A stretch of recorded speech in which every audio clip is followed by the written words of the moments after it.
Hi, all of you. This is Gil. So today is January 21st, 2024. Today pretty much marks the 30th year anniversary. Well, actually, on January 20th, anyway. On January 20th, 1994, it marks the 30th year anniversary of my car getting stolen. My red Mazda 66 that I loved so much at the time. I loved that car so much. It's like I loved it to death, and then for it to get stolen. Yeah. The story behind it is like when I went to the gym with the car, like right there in Fontana, which is now Planet Fitness, right there, like on Slover Street by Sierra Street. So yeah, I mean, supposedly I put a little slip in one of these little drop boxes in Pizza Hut that I was at the time, like for a chance to win something. And then of course they called me up like 2 weeks later to give me a free membership for 2 weeks, right? So a trial. So I got the membership. About during my trial, that's where my car got stolen. Yeah. So loving the car to death, I mean, I tell you. And then how I felt when my car got stolen. Like, I was thinking to myself, you know what? Thinking to myself, like, the moment that the car got stolen, it's not like I was so upset, or I actually wasn't, and believe it or not.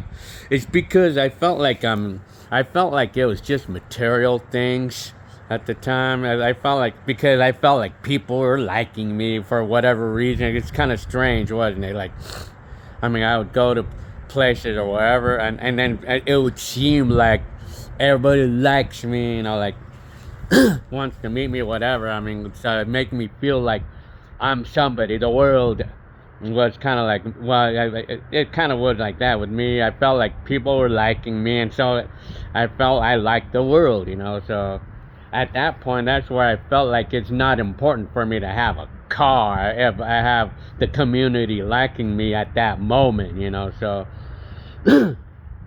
at the time, it actually didn't bother me, yeah, at that moment when it got stolen, because for one of those reasons too, is because I was very confident that they were gonna find the car.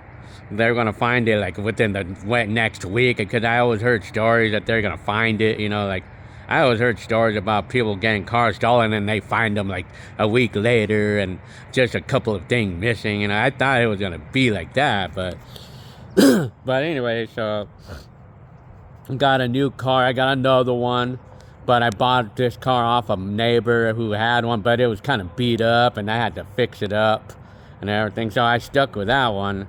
But apparently, I mean, my car did not show up until 8 months later.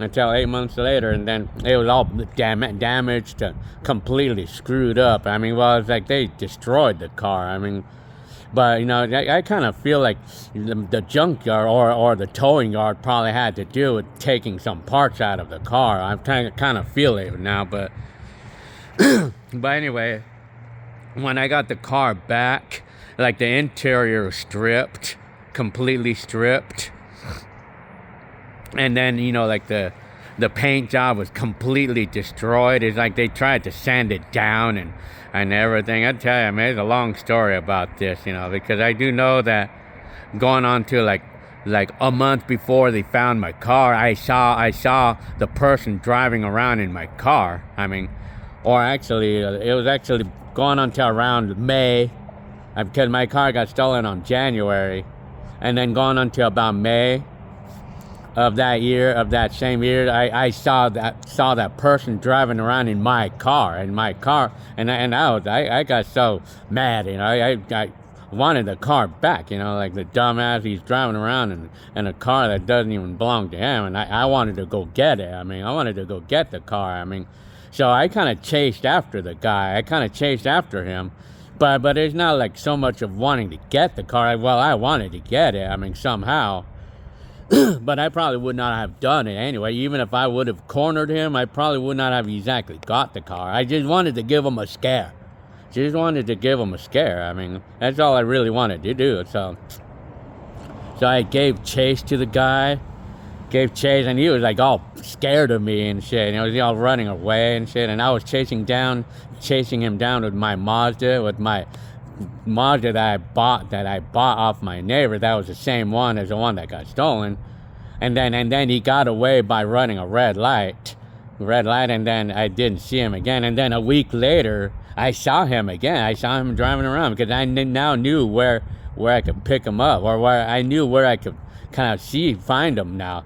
And so I saw him again, and then he dashed away, and I noticed he changed the rims. He changed the rims on that car, and I noticed, so he wanted to try to make it different so I would not recognize it, but apparently there's no way he's gonna ditch that. There's no way he's gonna ditch that because I know the car. I mean, I know the car really well. So after that, that's the last time I saw him. And apparently, going on to June, which was probably less than a month later, he decided to give it up because that's basing it on what the tow yards told me, that they found the car on June, and then they found out that it was my car because they could not find the VIN number, and so it took them 2 months or 3 months for them to finally figure out whose car it was, because the VIN number was completely stripped everywhere on the car. So it took them 3 months for them to find out whose car it was, and then they finally found it. I found it in a hidden VIN number. He called me up, and then that's where I saw my car stripped down, but I kind of feel like the towing yard probably may have been a part of who did some of the damage on the car, because I mean, yeah, I kind of feel like that now, but back then I didn't think that. I didn't really feel like it was like that back then. I felt like the person who stole my car took everything out of the car. So they took the whole interior, and they removed all the windows too. They took all the windows and the window regulators and everything. So, and the car was messed up, man, but it was still running and driving though. The engine was still there. It was still there, and then I later on decided to fix it up. Decided to fix up the car. But I mean, I tell you, that's where things went downhill for me with the car. I mean, ever since that my car got stolen, it's never been the same. I've never liked a car the same since that day, even until now. But I'm over it now. But ever since my car got stolen, it's never been the same. During my days, I never liked a car the same again since then. So yeah, I mean, that's my little story. So if anyone was gonna ask me, what did I learn out of this? If anyone would ask me that, I mean, or what would I say about this in today's times, 30 years later? Well, number one, don't love your car so much, man. Don't love that car too much, man, because that's gonna kill you. I mean, liking your car too much, that's gonna kill you. I mean, one way or another, man. It's gonna be just nothing but disappointment if you're gonna love your car so much, or just about anything else. I mean, if you're gonna love something that you have so much, it's just gonna disappoint you, in life, And so I would have reason to believe that the Lord took away my car. I mean, it's like they say. That what God gives you, He could take away. I mean, and He sure did. He gave me the message there. I mean, God is telling me that, that I don't need to idolize a car. I mean, so He took away the car because He felt like it was the right thing for me to do. But even then, I was still being really into a car. I mean, and I kind of disobeyed God, in those times, because I was being too much into my car. Into the new one that I bought. And then when I got that one back, it just wasn't the same anymore. But what God is trying to tell me is don't idolize cars, because it's only temporary. It's only something that you can keep temporarily. It's so because something can happen. And for all I know, because when my car got stolen, I mean, how do I know, like, what else could he have stolen? Like, could he have gotten taken away my car for? Because it could be that maybe, because I was planning on going out that Friday night. That Friday night, I was planning on going out. Maybe God took away the car because he wanted to prevent me from dying in an accident that I was going to get into if he would have let me keep that car for that day. Maybe he was saving me from a death, from an accident or something. Or maybe it could be a mysterious thing that God worked on me for. I mean, so anyway, well, I mean, that's my story. I mean, so as of today, I mean, so today, this car now, I mean, I'm really happy with this car, the Kia. I had this one 11 years now. I mean, bought it brand new, and I've been happy with the car. I mean, although it's not exactly the same way as a Mazda, but I'm actually really happy with that Kia, though. Really, I mean, like, if I was gonna say what I like about the Kia is, like, I like the way it looks. I like the styling. And then I like the stereo. I like the stereo on the car. I mean, I like the USB, and I like the simplicity of the car. I mean, so yeah, I mean, well, I hope you liked this story. What's gonna come up next is the video.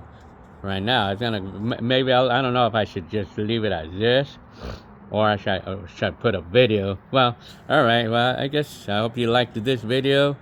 Today is January 21st, 2024. All right. See you on the next one.